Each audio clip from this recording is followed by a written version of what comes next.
Super Bowl week continues here in San Francisco. Joining us now, a guy who is in the Pro Football Hall of Fame and hopefully chased this guy around a few times since their careers overlap. Brian Urlacher. Brian, how are you? Good to see you. Definitely, like I tell you every now and then, there's experiences that stand out that go above and beyond the rest, right? With him, middle linebacker, Chicago Bears. I didn't play a whole lot, we know, as a starter, but in 2005 we went against them. And they were Lovie Smith and Tampa 2, and it was like, wait, who is this freak in the middle playing linebacker? They're not supposed to be this tall and long, and he's quarterback and everything. And I mean, it was an experience. It really was. I think the score was 4-3. It was something like that between our defense and your defense. Your defense, our defense is a struggle. That's for sure. But it was to that point though. You were the man. Appreciate it, man. We had some dudes on that defense. So we had some guys: Alex Brown, Lance Briggs, Nathan Basher, Charles Tillman, Tommy Harris. We had some guys, man. You did. You and Lance Briggs were I think that combo. year we had 4 guys get votes for Defensive Player of the Year. Yeah. At least 1 vote. It's pretty cool. Who's the one from that defense you wouldn't want to mess with? Ooh, that's a good question. They're all great guys. I mean, the problem is I know them away from the field, so they're all different. You know, on the field, they're real tough guys. Tommy Harris was tough on the field. Tank Johnson, I don't know. I think we had Tank. Tank was tough as well. Right. Yeah. So those two guys up front were pretty tough. Yeah, Tommy was. You felt like he might want to fight you every now and then. Tommy's just so explosive. You know, if he hadn't torn his hamstring, I think there in the middle of his career, he would have done some things maybe Hall of Fame wise. He was awesome. Right. Explosive. Yeah. What do you think of these new Bears? It seems like they got something good going on. Man, it's so exciting to watch. It's I went to the playoff game versus the Packers. I don't remember Soldier Field being like that when I played. Right. I mean, I've never heard it that loud. The fans cheered at the right time. I feel like sometimes they cheer at the wrong times, but not during that game. They were quiet for the offense, loud for the defense. And I mean, they got something to cheer for. Caleb's doing a lot of good things. Right. I mean, it's special. I feel like that's why the stadium's different. We noticed it too. They got a even quarterback. being that, right. Like the city is it's starving for that, man. right? We haven't had a quarterback. I couldn't tell you when. You know, we had Rex, we had Kyle, we had Jay, but I mean, I feel like this guy can stick for 10 to 15 years at least. You know, minimum, barring injuries. But he does things with the. I mean, when the things break down, that's when he's at his best. But they're fun to watch, and their defense gets takeaways. What about you, like, just looking at the game from afar, right? I know you still watch it on TV and do that, but like, what do you think of it as you look at it, at least from the defensive prism, with some of the it's changed so much. Tell me. You know, it's an offensive game now. I get it. You know, the penalties, the contact. I understand that you want to protect the players, but I mean, the couple games in the playoffs, the defense has won the game for us. You know, so it's nice to see some defense still chipping in. And the Super Bowl, same way, 2 really good defenses in that game. But it's just a different game now. It's so offensive driven with the penalties and I don't know how corners play defense these days. With the penalties that get thrown on them every 2 seconds. I don't either. I mean, what drives me crazy sometimes, forget all the rules to protect the quarterback, but the quarterback throws the ball into a mosh pit of 4 or 5 people. It's a bad decision, a bad throw, and they call defensive pass interference. They call, if you lead the receiver into a hit, a human like you, a penalty on the quarterback. Well, it shouldn't be. He's been saying that for years. I've been saying this for years. If you're going to get your guy blown up like that, it should be a penalty on you. Or the quarterback should have to pay the fine or something like that. For the defensive guy. I totally agree with you. It's, they do it with no consequences now because they know that it's either going to be probably a catcher or he's going to get a penalty. Exactly right, right? Like in our day, there was an etiquette. Like there was an etiquette where I knew I don't throw over the middle like that close. Urlacher's there. My guy's going to get his head knocked off. I'm not going to throw it, right? Mike Brown's sitting back there. Somebody's sitting back there that's going to knock your guy out. So you had some consequences. Now there's no consequences. I blame Peyton. I feel like Peyton was the first one. It was like, I'm just going to jam it in there, and if my guy gets killed, so be it, first down, or it's a penalty. Shoot, Reggie and Marvin used to get down. They would go in there. You see Marvin already going down before he caught the ball. They get in that bomb shelter. They never got hit, but they always caught the ball. I feel like it's always a big play. Who was the guy you hit the hardest during your career? Oh, man. Speaking of the Patriots, or the Colts, my rookie year, Peyton led him. We were playing cover 2, and they motioned, and I had the backside curl, took the middle read, and I want to say it was E.G. Green maybe that was there, and he led him right into the flat. I hit him right under his chin. He did a somersault, and it was 2 minutes drill. He jumped right up. I was like, man, Oh, you're like, oh, I really got him. And he literally jumped right up, sprinted back to hold on. I was like, dang. Well, welcome to the NFL, Brian. It was not even, didn't even phase him, but I felt like I hit him really good. Yeah, I know that. They were all told to do that. I think they still are. Like, get up and act like it didn't hurt you, even if inside you're like, where the hell am I? Well, there's sometimes I was like that too. Right. Jerome ran me over. It was a beast was Brandon Jacobs. No that doubt. dude hit me on the sideline one time, and I think I just like a little kid playing pee-wee, just right out of bounds. He was a big man. Well, I mean, I also think, we're down this road now, like concussion protocol, right? Like what? Like we would have been in. I saw 3 a number of times in my life. They put you in protocol. Back then, it was just like, no, I'm going to wait a few seconds. My bell's rung. Remember these we'll play words, the next and play. I'll ask you in five plays what the plays. But now, so in the playoffs, it's a big deal because if you get concussion protocol in the playoffs, you're probably missing a game, right? No doubt about it. Especially if you're a quarterback. I know your health is a big deal, but you don't want to miss games in the playoffs either. Well, you were playing when that transition happened. It was 2009 when the NFL was forced to deal with it because for years they hadn't, and then all of a sudden we have this return to play protocol that didn't really exist beyond how many fingers. Did you notice a dramatic shift while you were playing when that occurred?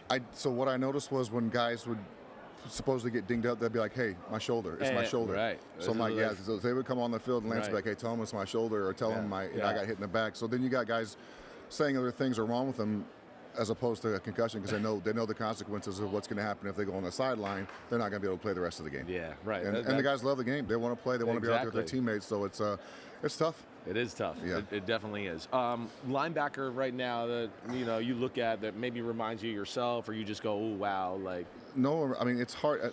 Different eras, right? Is. But man, Fred Warner is awesome. Right.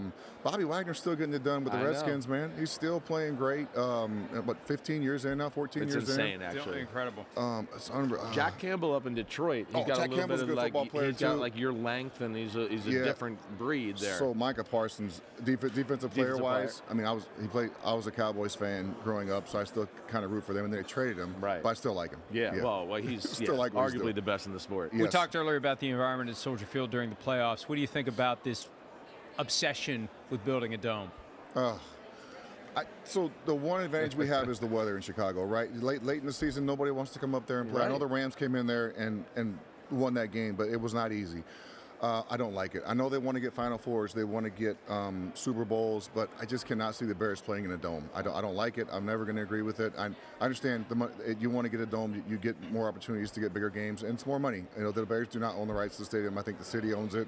I get it, but I don't have to agree with it. No, I don't either. We're with you there. I can't see him playing inside. Look how fun that game was to watch against the Rams or the Packers. Freezing. I'm glad I went to the Packers game and not the Rams game, by the way. The Rams game looked like it was. Yeah, we were there. That was an NBC game. So it was cold as hell. There's no way to get warm.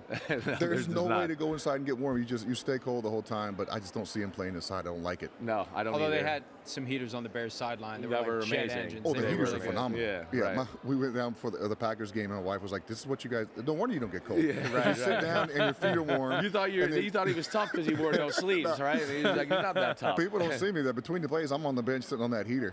Well, all right. Here's another one. I mean, I was at your Super Bowl. You got to play in one there, and I know it didn't go the way you wanted. But kind of tell us about the week, and I would like to hear, because you were the quarterback of the defense, the preparation of 2 weeks dealing with Peyton Manning and kind of what that was like. Yeah, the thing, well, back then he was doing all the quote-unquote audibles. We weren't sure if they're audibles or not, but there's a lot of words being said before the snap. But the biggest difference was the media. Man, you come to the Super Bowl, and during the week, I think we talked to the media maybe once or twice a week, once for sure on Wednesdays, and then during this week, it's every day for an hour. You're open every day for an hour, which is tough to get used to, and your practice schedule's different, but we were prepared to play. The 2 weeks to prepare is a big deal. And this late in the season, you don't really practice, right? Everything is a run through. You maybe put the pads on once. Preparation wasn't a problem. We just didn't perform. We just didn't get out there and play well. And they made plays. We didn't take advantage. We start off with the kick six, return, and then we get a pick. Chris Harris gets a pick on their first drive on Peyton. Right. And then we went downhill after that. We gave up 200 yards rushing and 250 yards passing on defense. Damn, you're not going to win any games doing that. No, that's not good. No. Look at us. There's been so much talk over the past week about Bill Belichick not getting into the Hall of Fame on the first ballot. Yeah. You got in on the first ballot. Yep. What is the significance for you getting in? What does it mean to get in on your first try? I just think it was a relief, honestly, because you've heard stories of guys who get mad if they don't get on the first try, and there are some guys who I was around who get on the second and third try. I understand it because the effort you put into getting your stuff ready, and that moment where you find out whether you make it or not, it's a big deal. I don't know how Belichick didn't get in. If he's the greatest coach of all time, if he's but 7, 8 Super Bowls, I don't know how many it is. It's a lot. Yeah, it's, I mean, if you're the greatest coach 8, of all time, right. if you're going by rings, he's the greatest of all time. Just like if you're going by rings, Tom's the greatest of all time. He should be in the Hall of Fame. I don't think there's any question he was a first ballot Hall of Fame. I know there's some things surrounding it, Deflategate, the Spygate, but they suspended Tom for the football thing. Right. It's not Belichick. We've always said that. It shouldn't come up in Tom's discussion, and when he's going to the Hall of Fame, he had the spike or the Deflategate thing. It shouldn't be an issue either. Right. But he should have been in first ballot. I don't get it. No, I don't get it either. And there is something too, I think, like what you're alluding to, especially as a player, that when you are a first ballot, it's usually, you're a little bit more special than the other guys, right? I know you don't want to say it, but I'm going to say it. Once you're like in, you and Ray, you're all the same. You're all the same. Like Devin Hester got in on his second or third. We're all the same. Once you get Zach Thomas, right? Zach Thomas should have been in much sooner, in my opinion, but he got in. So once you get in, it doesn't matter. You're in the club. You're on the same level. It doesn't matter when you get in. Yeah. And I can say that because I got lucky to go on the first try. But once you're in, it doesn't matter. That'd be a long year waiting for the second try. In between, Terrell Owens was my class. We're on his third try. He's a first ballot Hall of Famer. I mean, come on. He's still pissed about it. He's still pissed. And he says he should have been on the top 100 all time. Yeah, he's like, I'm not on the top 100. He wasn't on that list either? Right? Can you believe that? Right? That's where it's getting over. Like, they're getting too into the person, and he didn't answer a question that I asked in the media or whatever, and that's the bull crap. I'm glad you said it, not me. But you can't bring that into the consideration when you put these guys in the Hall of Fame. The way they justify it with T.O., though, is they say he was disruptive to the team, that he created issues with the team. But when it was time to play, he always played. He always brought it. And I think back to the year that he wanted out of Philly. Yeah. He played, and he averaged over 100 yards receiving per game he was until phenomenal. they finally shut him down. Right. So when it was time for him to play, he always played. Is that when he was doing sit-ups in front of his house or something? Yeah. I mean, the dude, he was a pain in the butt to get ready for, I'll tell you that much. I think he had 21 catches against us my rookie year on Jerry Rice Day at San Fran, on Jerry Rice's last home game. Right. That was you Jeff guys. Garcia threw it a lot to Terrell that day. It'd be a 17-0, another Bears game. 17-0. We had some rough games, man. But he's like the short. I want to hear about your heart flow and the heart disease thing here. But this is great stuff. He's the short.